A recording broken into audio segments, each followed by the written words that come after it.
Good morning, guys. It's another beautiful day here in the bridle path. The snow has melted, and it is day 93. And folks are out blowing leaves, pouring concrete, all the good stuff that happens in the bridle path. I wanted to share a little bit more information about a story that I told a couple of days ago, which was about how I had a prominent tech executive who invested with me and pulled his money out right as Open Door was taking off a little bit earlier this year. People were really interested in the story. They wanted to know a little bit more about it. So here's some more details because I think it is a good lesson for the whole rising dynasty community. So first of all, this is a person who is very prominent. You see him on business TV every quarter. He works for a company that is worth tens of billions of dollars in market cap. Is always out there banging the drums, supporting entrepreneurship, supporting young founders, and very supportive. He approached me probably a year and a half ago to do, an investment. Typically, when people invest with me, they come into my main hedge fund. However, he was concerned about appearances and wondered whether I traded his stock. I said, not really. He was worried that any appearance of impropriety would be bad for him. So he asked for a special one-off structure called an SMA, a separately managed account. And I said, sure, happy to set that up. I hadn't done one before. And so it ended up taking almost a year of time, which I didn't realize. It cost me tens of thousands of dollars to set this structure up because of legal fees I had to pay. And at the end, and when it was finally ready, a year later, he invested like the bare minimum. It was kind of disappointing. I'm not going to say how much, but let's just say, I wasn't going to get wealthy from it anytime soon. Fine. I was happy to kind of have him involved. I was looking forward to performing well for him. And it didn't go well for about the first year. Basically, that sort of coincides with I've already talked on these videos about how, a year ago, I was going through the kind of worst period of my professional life, personal life. There was a lot of models that we were building, a lot of models that we were breaking, starting over again. Kind of not knowing, drilling for oil and not finding anything. But I felt like confident we were gonna find something. And so I kept chatting with him. Usually once a quarter, he would have a review with his family office. And he kept telling me, my people keep telling me that you are the worst investment that I have in my entire portfolio. You are lagging the market. You're lagging the NASDAQ. The NASDAQ is up. I don't know what percentage it was up over that period of his investment. But I remember he once said, like, Eric, you could have thrown a dart and made money in this market. And I said, oh, gosh, I'm really sorry. I apologize. We're working so hard. You have to see this as like almost like a VC type of investment. Because we're doing a lot of experimentation. We're going to strike gold eventually. Trust the process. And it's kind of similar to Elon Musk, who blew up a lot of rockets with SpaceX. But at some point on the fourth generation, he stopped blowing up rockets. And from then on, it was just rockets launching. And I said, that's what we're going to try to get to. I appreciate your support.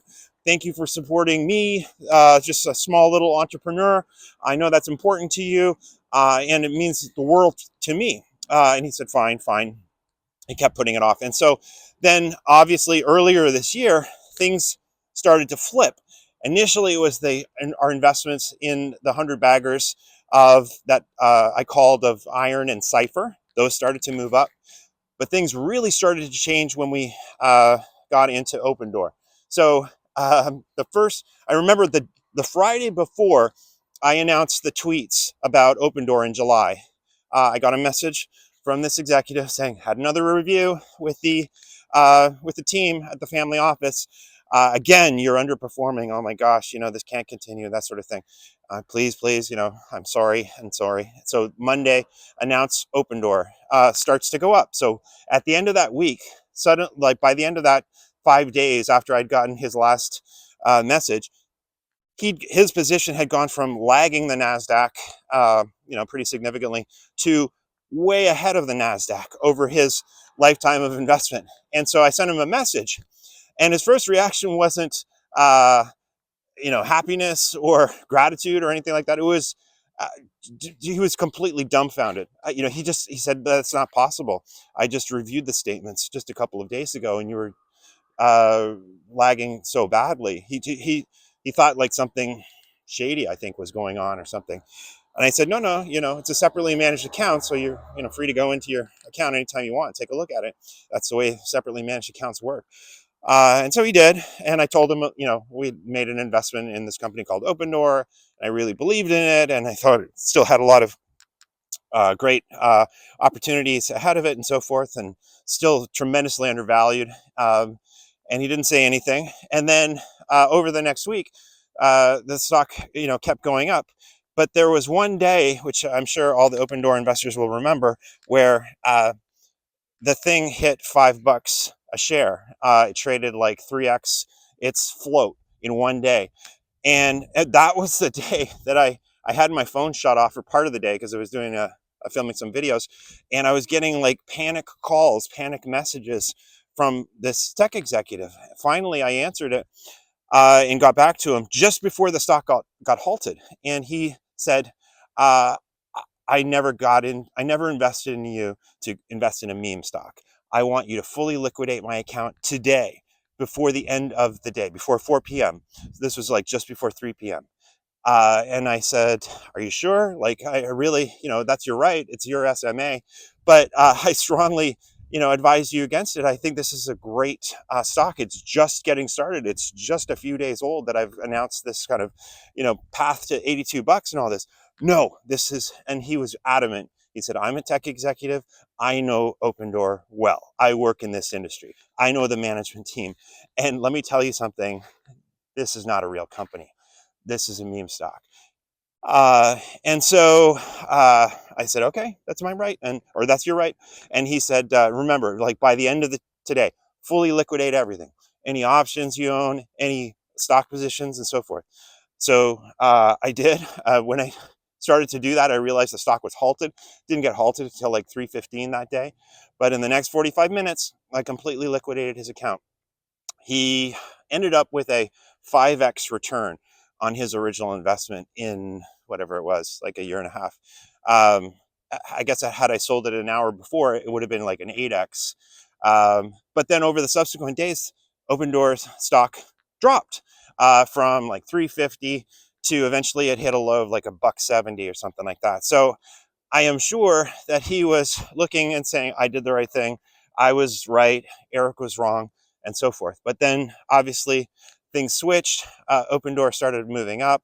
And the crazy thing was this crazy meme stock. This was all before Kaz showed up as the CEO, which wasn't until like mid-September or something like this. So Kaz was the COO of a company called Shopify, $200 billion market cap. He left to join Open Door, which at the time, before Kaz got announced, was a $3 billion market cap company. So obviously, Kaz saw this as a bigger platform in the long term, since he was in line to, move from COO to eventually become CEO of Shopify in the next few years, whenever Toby decides to step up to exec chairman. So it's kind of ironic that here you have like two different tech executives, obviously very smart, know the industry well, and yet they see this one Open Door in such different ways. So there's a couple of lessons here. The other ironic thing is that had this executive done nothing, even though 5x is great that he made, had he done nothing, and had I just held his SMA in the positions that I had, he would have made 40x his money by this point. 40x. I'm talking like millions and millions of dollars that he left on the table by doing that. So the moral of the story is, from his perspective, I think, know what you own, try to understand, what you got whenever you have investments. Obviously, none of us like the idea of, taking a 5x return when we could have had a 40x return just in a few short weeks later. But from my perspective, it's all about conviction. It's all about believing in your thesis, sticking with it, even when others tell you that you're crazy, and say that they don't believe, and are walking away and liquidate like half of your assets in one shot. I mean, all you can do is continue to take one foot and put it in front of the other. Belief matters most of all. Own the future. Don't rent it.